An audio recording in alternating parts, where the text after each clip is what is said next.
The NYXI Wizard has just got better.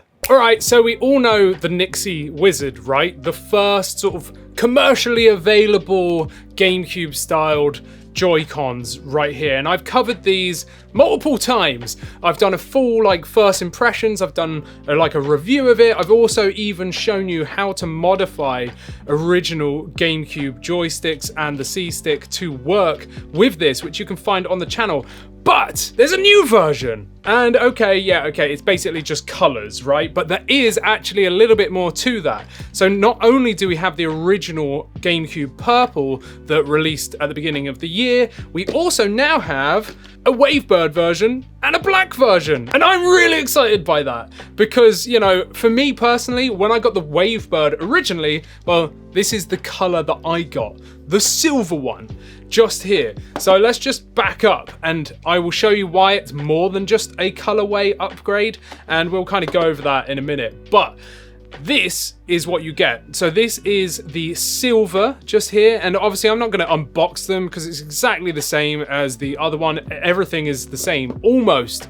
So what you get is exactly the same. This is the black version as well, but there has been some minor changes over the original. So those are the boxes for both the silver and the black. So let's just take a look at them, shall we? So this is the black, and I have to say it's really, really nice. We've got a matching black sort of finish on both that sort of attachment piece in the middle and the rest of the controller, and it is more of like a satin black, which is really nice. It's very similar to the finish on this one, but I'd actually say I prefer, you know, the black. The finish on the black just looks a little bit more premium. Bear in mind, this is the original one that launched. So this is the much newer one, right? So they've clearly made a bit of change because it just feels a bit different. The plastic feels a little bit nicer, and, you know, the color really, well, black's not a color, but you know what I'm saying. Black here looks really nice on this controller, and it's very clean. It is very clean, and well, you can see straight away that they've added all their sort of gubbins on the back there, as opposed to the original one did not have that. But up close you can see that the attachment is a slightly different color, and for me at least I can see that on the back. So you can see it's just slightly more sort of light black as opposed to that sort of deep black, so that is a slight difference. But obviously if you're going to be using these as Joy-Cons, you know, and just use them on the Switch, well, then you won't even see that anyway. Now let's take a look at the silver one, which is again that more Wavebird inspired, right, which I really like. And the whole point of this controller is pure nostalgia, right? Because otherwise why would you be making a GameCube Joy-Con? But this one's a little bit different, and I have to say, as much as I love silver and that whole Wavebird thing, this one just looks a little bit tacky. I'm sorry, I can't.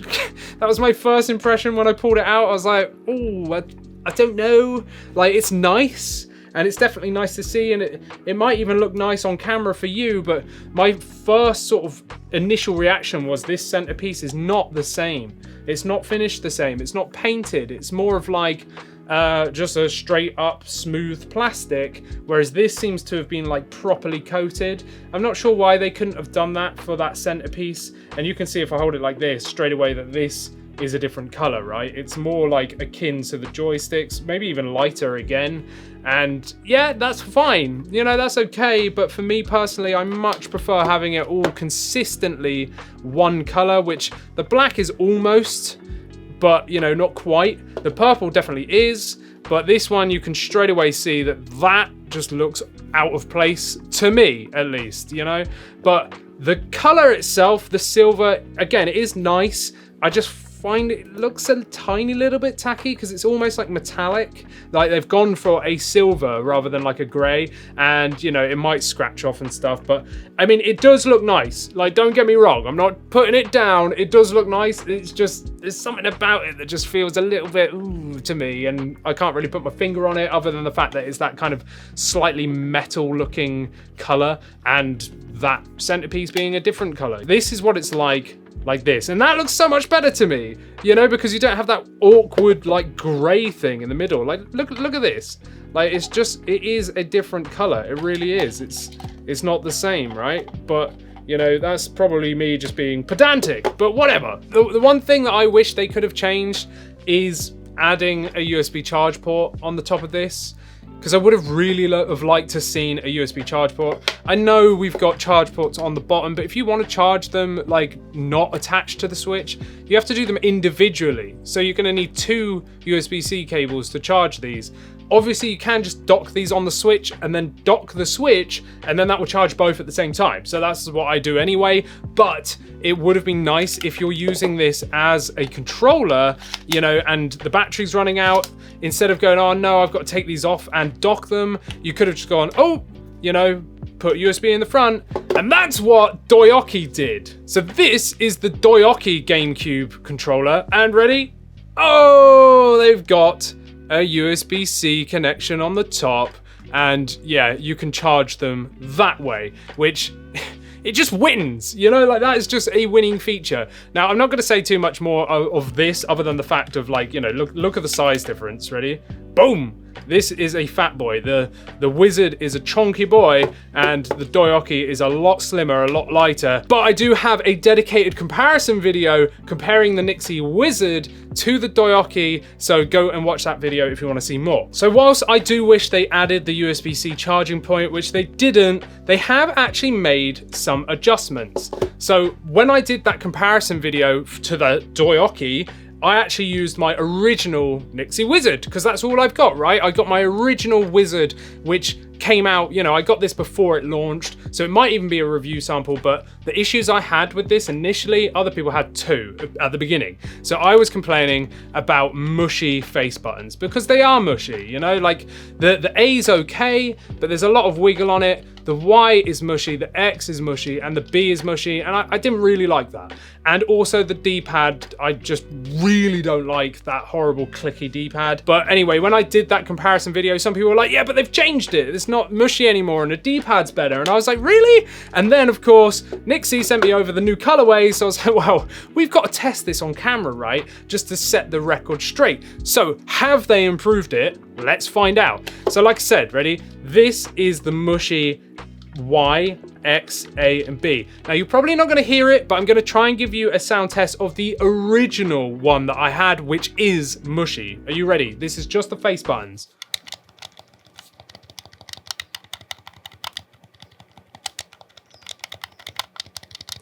Right, so you probably won't hear that because, you know, being a membrane, it doesn't really make much of a click. It's just more a bit rattly where the actual, like, cap of the button's rattling around, right? But let's hear the new versions, right? The new colorways. So let's give it a go.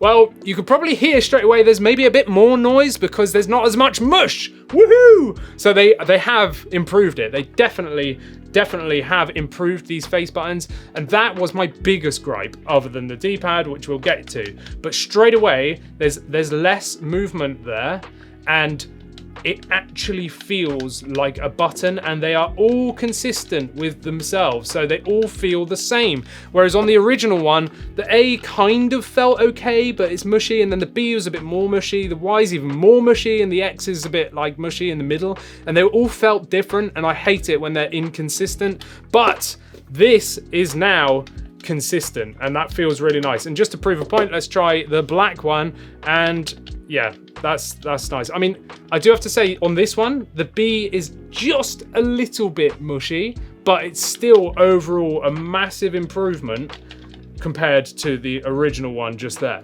But, you know, this silver one, at least, they are all absolutely consistent, and the black one does feel better. It really, really does. But yeah, so they have improved the face button. Now, let's try that D-pad. So let's go to the original one. Like I said, this is the launch version, right? And this is the D-pad from this. I'm gonna give you a sound test because it's a weird clicky D-pad, right?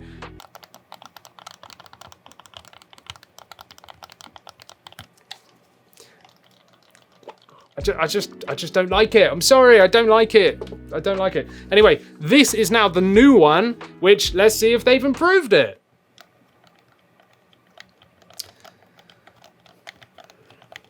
Yeah, I mean, they have improved this. It's not as clicky.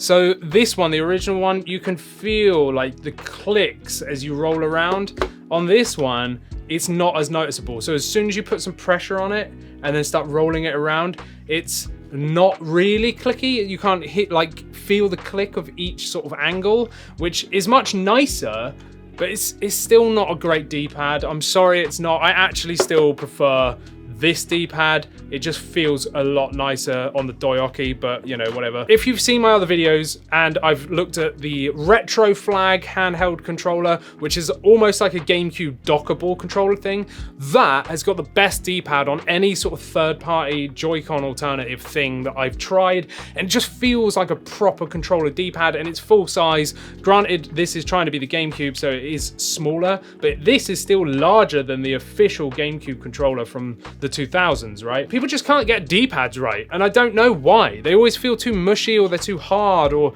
you know, or they're too clicky or whatever, and it's kind of a bit of a gripe for me. But obviously everything else about this controller is absolutely amazing, mainly the Hall effect joysticks in here, you know, because we can change the gates and we can pull this off, and then these are Hall effect. So if you don't know, these have Hall effect sensing joysticks which use magnets instead of friction to input, and basically they can never drift, right? And if you want to know more about that, go watch my review on this controller because I go in depth about that.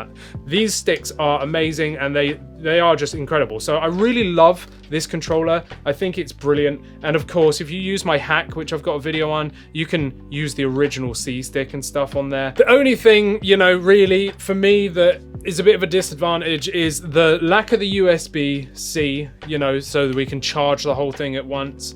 Don't really like the D-pad, and the fact that it's just massive, you know, like it is huge. And when you put it on the Switch is only like the size of that front piece just there, so that all overhangs and it is just big and bulky. But other than that, I really like the NYXI Wizard, and if you're into the different colorways, well then now you've got two others, so you get all three, which is really, really cool. So we've got a black, we've got the silver, and we've got the purple, and they just look fantastic. I think they look amazing, and they all cost the same price. So you're not going to pay any more for the black one, you're not going to pay any more for the silver one, and you're not going to pay any more for the purple one. So I think that's pretty cool that they've released new editions and they're not any different in price. But yeah, if you want to see more about the NYXI Wizard and even that Doyoki GameCube controller Joy-Con set, well then go and check them out just here, and maybe over my head or something, or somewhere on the screen right now, you'll see me and AJ on our podcast channel talking about all things gaming. So head over there,